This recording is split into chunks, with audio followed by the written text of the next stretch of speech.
அருட்பெரும் ஜோதி அருட்பெரும் ஜோதி தனிப்பெரும் கருணை அருட்பெரும் ஜோதி. எல்லா உயிர்களும் இன்புற்று வாழ்க, வள்ளல் மலரடி வாழ்க வாழ்க. Karanapattu Sa.Mu.Ka Arul Nilayam presents The History of Saint Ramalingam by English voice Neyveli Mrs.P.Savithri. This book was wrote by Swami Sharavanananda. This title name is Birth. During the 19th century, a new phenomenon has been brought to the world. Marudur is a small village about 15 kilometers southwest of Neyveli, which is very well known to the world as an area containing a vast spire of lignite, and this is located in Tamil Nadu of South India.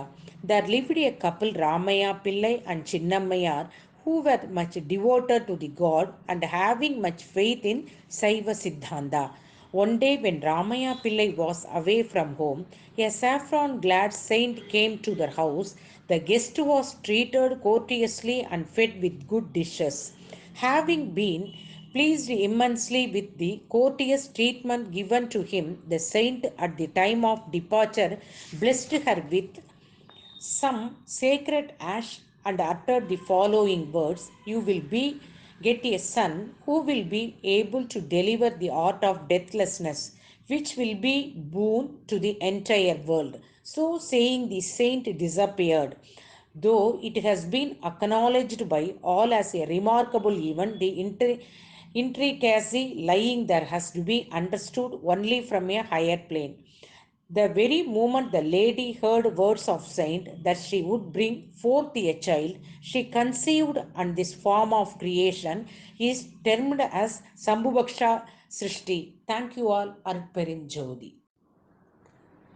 Birth continue. Creation has been classified into 5 divisions. Of this, the world is aware of only first 2 sections to say that a combination of the male and female substance make the way for the formation of an embryo, which gradually grows into a child and brings up in the world to gain more experience, for which it has been brought up here. Contrary to this, the Sa.Mu.Ka is a different one, where the embryo comes into existence the very moment the utterance comes from the mouth of a holy saint, and it is a rare phenomenon in the world.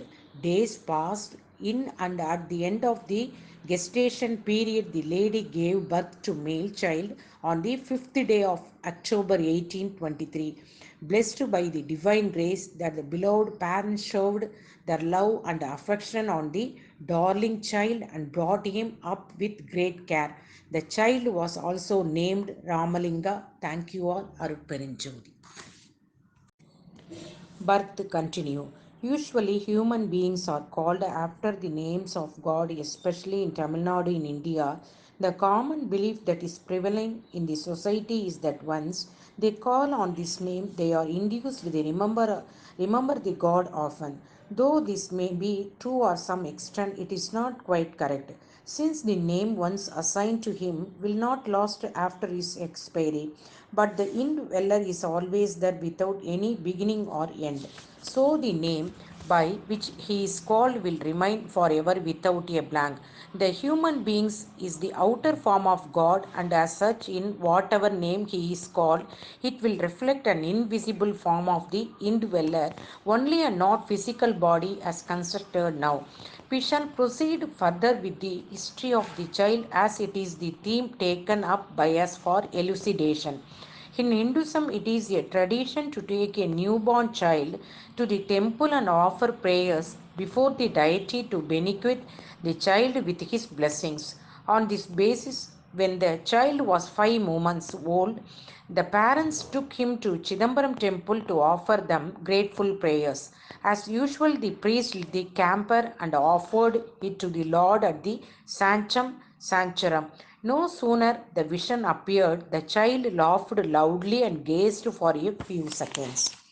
A few words about this vision will get its significance. The material world is thinking that the child has laughed due to his ecstasy. Is it a real laugh the child had? The answer is no.